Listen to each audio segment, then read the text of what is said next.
Hi, I'm Sharla with Freezer Meals 101. And I'm Christie. Welcome. What are we doing today? Happy Thanksgiving! Happy Thanksgiving! We're doing Thanksgiving side dishes for you, and you might be wondering if it's a little bit early to do Thanksgiving, although this is the perfect time to make your side dishes now for Thanksgiving. However, we're Canadian, so this weekend is Thanksgiving for us. It is. We do the same things as the Americans do in that we get together with family, we have a big meal, usually a turkey, maybe sometimes a ham, and we have a lot of side dishes. And you have the big meal. Do we make a big 4 and 5 day holiday out of it that ends in a giant shopping extravaganza? No, we don't. No. It's pretty simple. It's just a long weekend. We just have a day off school. You get a day off work. But the food, we take it pretty seriously. The food is good. The food is good. I think a lot of our Traditions. ideas come Definitely from American Yes. Thanksgiving ideas. We, for the first time in my life as an adult, I had green bean casserole maybe 10 years ago. Me too, And as an adult. I had never heard of it, and now it's kind of like, yeah, that is definitely something you want to make at Thanksgiving, so we're going to make one today. We're going to make so many things today. We actually have, right now, we've got our potatoes boiling on the stove for our garlic mashed potatoes. We have bacon happening in the stove because things need bacon, even at Thanksgiving. Why Anything not? is good with bacon. We've got sweet potatoes in the oven. I've got a double oven, so I can have something on the top and something on the bottom and then something on the stove. It's so One of my handy. husband's cousins one time said about my double oven, oh, and what does Martha Stewart do with her double oven? And I'm like, oh, when I have fries and chips, or when I have fries and fish, I can put the fries in the top oven at the one temperature and the fish sticks in the bottom at the other temperature. She did not expect that answer. And yes, I'm a freezer meal queen, but I still make fish and chips on occasion in my oven. Why not? Why not? It's there. Yeah. So the great thing about these is going to be that, especially if you're one of our American viewers, if you're one of our Canadian viewers, save this video for next year.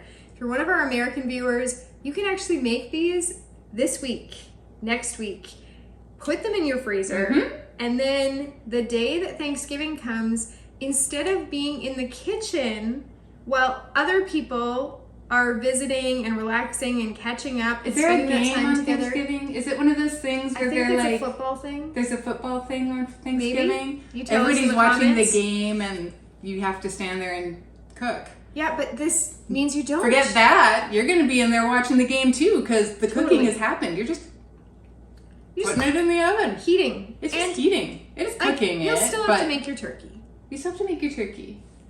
Maybe they play football on Thanksgiving weekend because the family's together. I don't know. It's like Can the you movies. tell us in the comments? What are your Thanksgiving traditions? Because I think they might do both. Maybe they Football's play big in the States. football and I mean, it's big here football? too, but it's like Big. church in the States. Well, It's big. Here it's more hockey. Yeah. That is Fair. the sport. That's the sport. And people gather around hockey things. We've gone to watch parties at Yeah. your house. Yes. Remember? Yes. Yeah, It's we've true. totally done it. Let me tell you, we're gonna make stuffing today. Dressing or stuffing? What do you call it where you're from? Growing up, my mom always said dressing because And- stuffing was like rude. My mom said stuffing, even though it's not stuffed in the turkey, like it's supposed to be. And my that mom if always you stuffed the turkey. Stuff it. Yeah. You call it stuffing.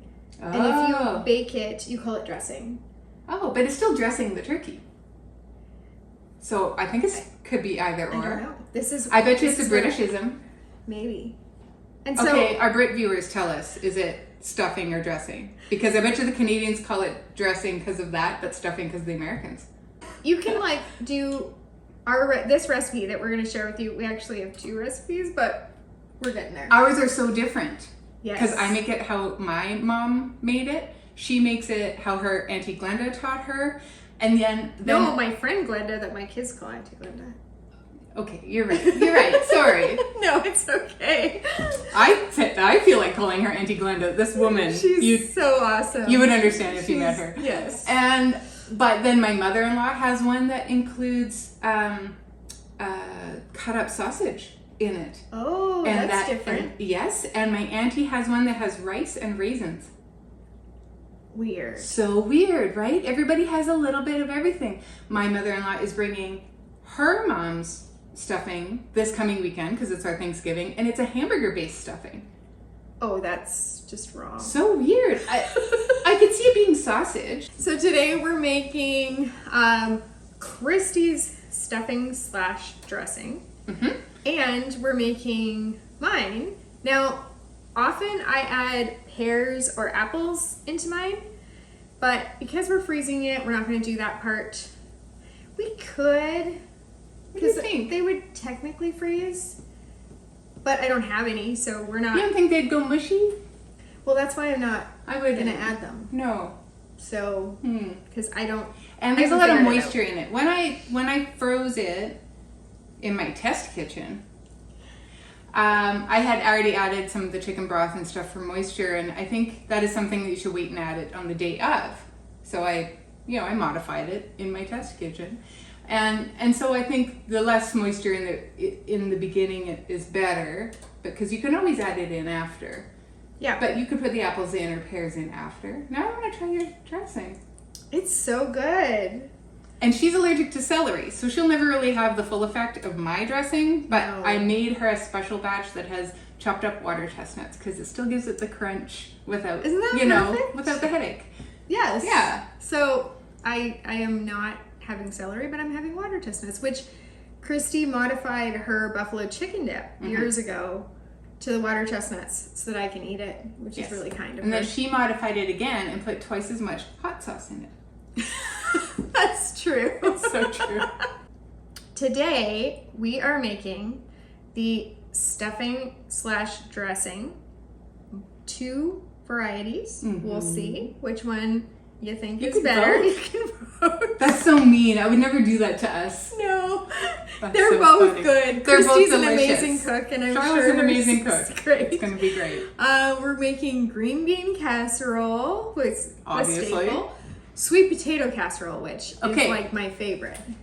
They're the orange ones. Yes. So they're technically a yam. But we kind of use it interchangeably here. Mm-hmm. And we're making cream corn, garlic mashed potatoes, maple dill carrots. So we are making everything you need other than your turkey and dessert. Okay, we are gonna get to this cooking. It's gonna be a bit of a marathon today, but this is the great thing, is that if you do it ahead, then on the day of, you can truly relax and enjoy the company that you have, the friends and family that are there, and really just be thankful. Exactly. I was about to say, just focus on that thankfulness and whatever. And you can be thankful for your freezer meals. I love your shirt today. You're so Thanksgiving-y looking. I'm all fall. Yes. I tried to find a fall apron and I couldn't find one. Oh. So I was going to make one because I sew. And then I just never got to the fabric store. It's been a week. Yes. It's been a week. So next year, I'm going to have a fall apron. But this year... You might have to make it, but yes. But this is kind of, we coordinate. We look nice. Yeah, it works. Okay, so the first thing we are going to make is maple dill carrots.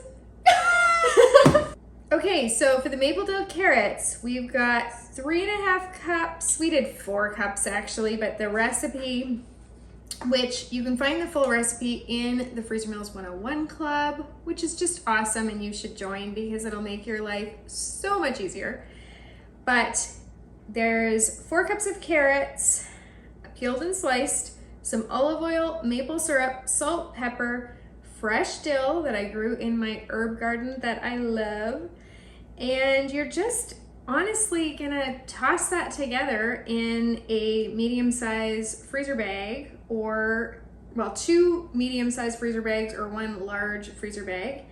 That's it. And then on the day that you're having Thanksgiving, You can just roast these in the oven. All the seasoning is there and they are delicious and ready to go. Garlic mashed potatoes. First, we're going to start with a pot full of mashed potatoes. Normally this would call for about 12 potatoes. Today, since we are doubling it, we have 25 or 26 in here, I believe. And they've been cut up, and part of our prep was to cook them ahead of time.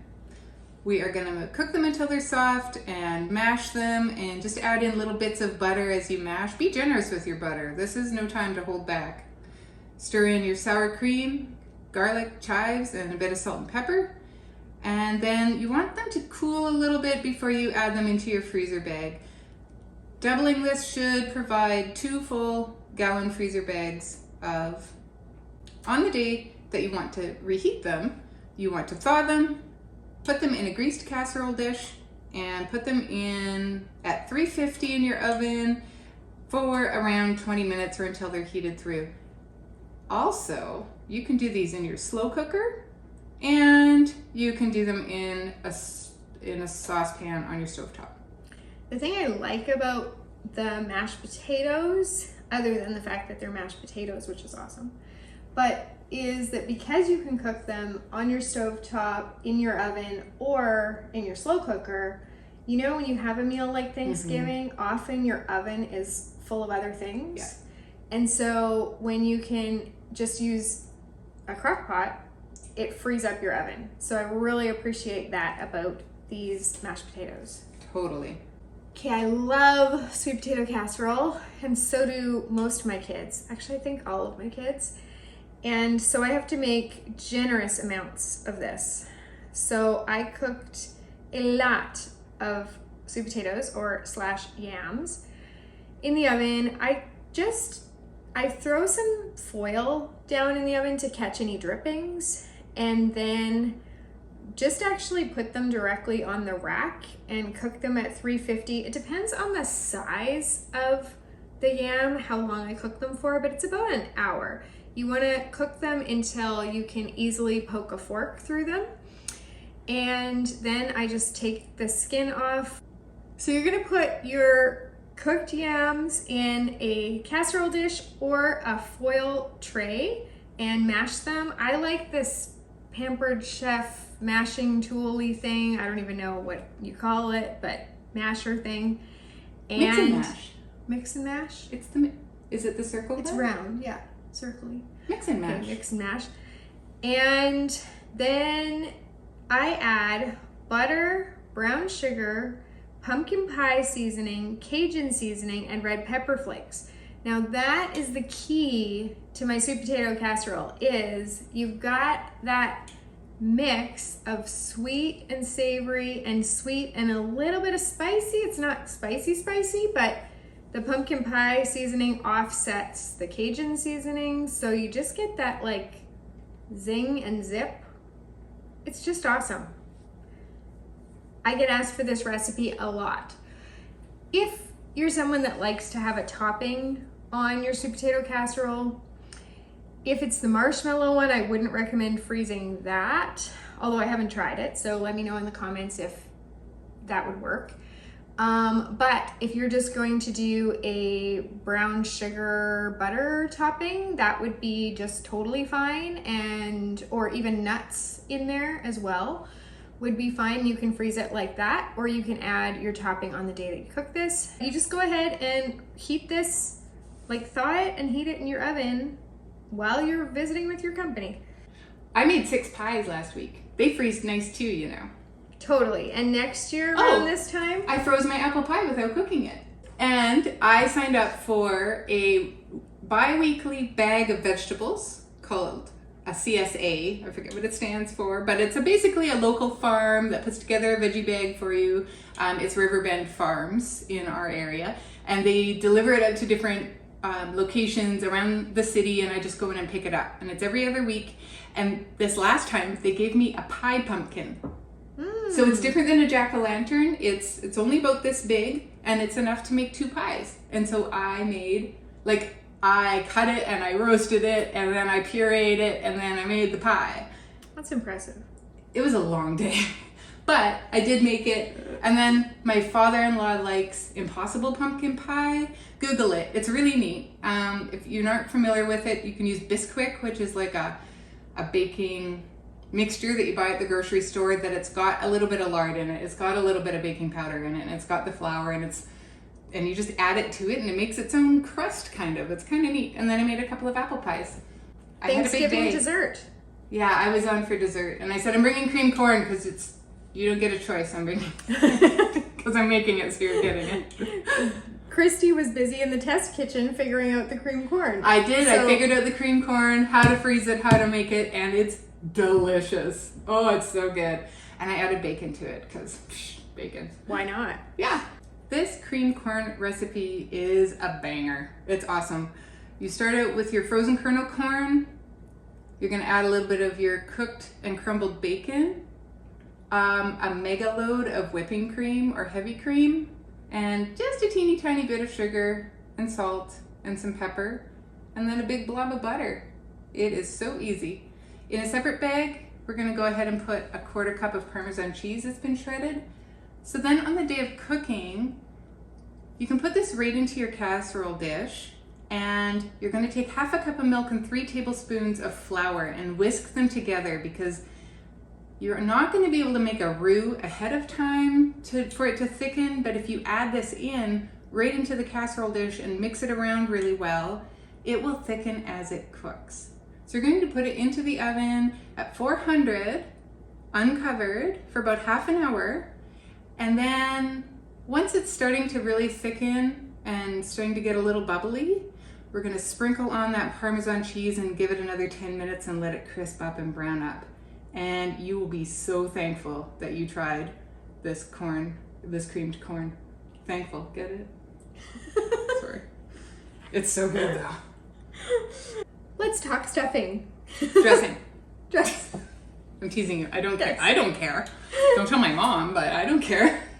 Mom. Hi, Mom. So even the way we begin our stuffing is different. Totally different. Because I cube my bread and I use a dark rye and a white. I like to have equal amounts of both. I like the color contrast. That's what that's all about. There's a bit of a taste contrast too, but it's more about the color. And I cube it, I season it. I do salt, pepper, oregano, sage, and some fresh rosemary. Again, from my herb garden. I really like the herb garden. No rosemary today. It's already been harvested. And then I cook my cubes on really low in the oven for a super long time.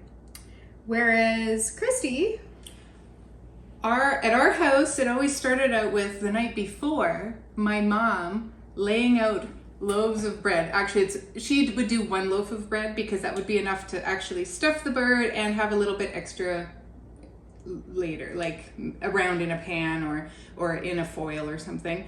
This recipe is just half a loaf. We don't need to go all crazy. You can stuff your bird with it or not. But she would lay it around the house overnight and let it dry out a bit. Today we didn't have that luxury. I did not lay bread all over my house in preparation for this video. Also, your cat might sit on it. There's the cat thing. There's the cat thing.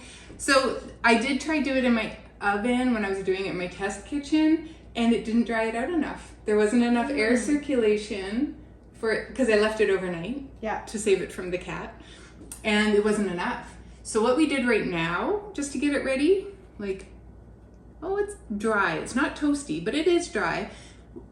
We had been using the oven for something else earlier, and we had shut it off, and it was still kind of warm, very warm in there, but not cooking.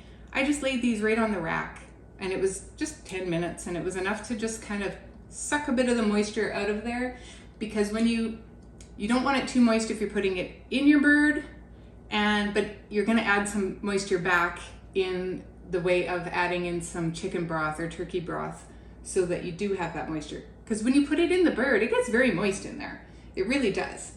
So we have to mimic that because we're not stuffing. Yeah. So, but it's true. We start out in different ways. And then I take the bread and I'm gonna cut it in cubes. For my stuffing, we've got our rye and white bread, and it's all been dried out because I cooked it in the oven. And I'm melting butter on the stovetop and adding in onion. Now, if you weren't allergic to celery at this point, you would probably add celery into this pot. And you can add apples or pears, maybe. But I'm not adding them today because I'm not sure that they freeze. So we're just gonna do onion, and if you're not allergic, celery. I also like to add some more seasoning into this. Some fresh rosemary and some more of that oregano and sage and salt and pepper. And I'm gonna mix this in with my bread cubes and add some chicken broth, and that's it. That part is very similar to how I do mine, because I start out with my celery and my onion in the skillet with copious amounts of butter, a little bit of salt and pepper, and I want to saute them until they're just soft. And then I add them to my bread cubes, and then I just start gently mixing. And for me, all those things that you mentioned, the oregano and the sage and the rosemary, are in poultry seasoning. So we just use regular poultry seasoning because it has a nice blend, a nice balance of those things. And here's my mom's instructions. Sprinkle it on until you can just see it really good. So again, in the test kitchen, and that's practical when you're doing it. That's fine, Mom, I get that. But you know, if I'm gonna write a recipe for it, I'm gonna need to name it. So it is about 1.5 teaspoons of poultry seasoning for a half a loaf of bread, half an onion, and a couple of stalks of celery. And that's it. That is it. So I'm going to mix this up. I'm going to put it into, I have two options. I can put it right into a 1-gallon freezer bag, or it fits nicely in an 8x8 foil pan. And then you can put foil right over top of it. On the day of cooking, you do want to thaw it, and this is where it is a little bit dry. So you want to add, if you already have some, I mean, your turkey's cooking, so it's kind of hard to have turkey broth as it's cooking. But if you have some saved from last year or from Easter or something, or you find it in a grocery store, you can use turkey broth. If you don't have any, chicken broth is fine. And you want to just drizzle, half a cup or a quarter to a half a cup, and just kind of get it to moisten up a bit. It's going to help with the aroma. It's going to help with the texture. And you put it in your oven at 350 or so for about 45 minutes. If you're cooking your bird at the time and it needs to be at 325, then you just can put it in with the bird and you cook it for a little bit longer. It's okay. And if you wanted to do this and stuff the bird, you would just omit the chicken broth at the end, because cooking it in the turkey itself will provide the moisture that you need to allow it to have that great texture that just makes Thanksgiving stuffing the way it is. Before we show you our green bean casserole, I wanted to mention gravy. Gravy. So there's a video right there of some make-ahead gravy, and this is my go-to freezer gravy recipe. And I didn't make any today because I still have some. So I can just go to my freezer, grab out a bag for this Thanksgiving, so I didn't need to make any more. But it is based on a Jamie Oliver recipe. It's amazing. You make it with like chicken wings, and it's a little complicated. That. Yeah. But it's really, really good. So go ahead and check that out, and then you'll have everything that you need for your Thanksgiving side dishes. Awesome. So for the green bean casserole, we're gonna do a can of mushroom soup, some heavy cream, or you could use evaporated milk, a little bit of soy sauce, and we're gonna do 4 cups of green beans. We are just using some frozen green beans today. So on the day that you go to bake your green bean casserole, you're going to thaw this bag and dump it into a casserole dish. Stir in 2/3 of a cup of those crispy onions. I think they're made by French's. They're quite delicious. I also like the crispy jalapenos. Sometimes I top my green bean casserole with half the crispy jalapenos and half the crispy onions. One year I couldn't find the crispy onions and I had to use the crispy jalapenos and it wasn't the same and I had complaints from my children, but I thought it was okay. We kind of like the combination. You like the combination? But nice. Then you're gonna bake it at 350 for 25 minutes. You're gonna sprinkle the rest of the onions on top and then bake it for another 5 minutes to crisp them up, and you have green bean casserole. Okay, that was a doozy. That was a doozy. Thanksgiving is a doozy. Yes, and so, you know, I would rather do this, like this is not a really fast freezer meal prep session. No. But I'd rather be doing this today than on the weekend when my family is here and I have a choice between standing over the stove or holding my grandbaby. And I'm gonna pick holding my grandbaby. Pick the grandbaby every time. So I'd rather be doing this today. Absolutely, absolutely. We're glad that you could join us here today. If you're new to us, maybe we didn't say this.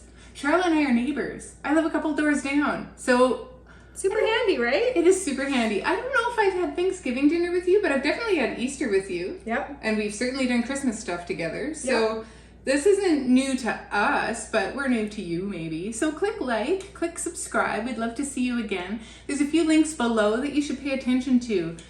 Some of them are recipes. Definitely want those.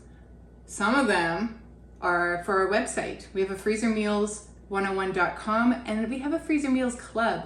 What's great about the club is it has all these recipes in it that you can select and you can make a meal plan. And then do you know what it's going to do for you? It's going to spit out an ingredients list for your shopping and a prep list.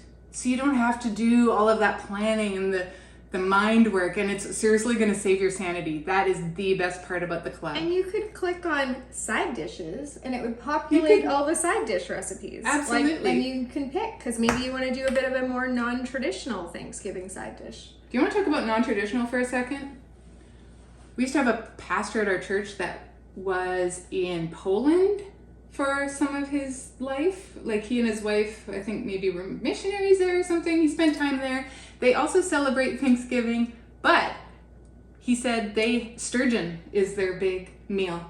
And they will go and get a sturgeon, and they're huge, and so they have to put them in the bathtub on ice because they don't fit in the fridge. And they will cook a giant sturgeon for Thanksgiving. Wow. I wonder what you would serve with that. What kind of side dishes do you serve in Poland with sturgeon? Probably pierogies. Cabbage rolls. Oh, yum. We often end up having pierogies at our Thanksgiving because my sister-in-law's Ukrainian and she makes the best pierogies and she usually brings them. So it's often a side dish here, and it might be this year actually. Ooh. So we're maybe I will be over.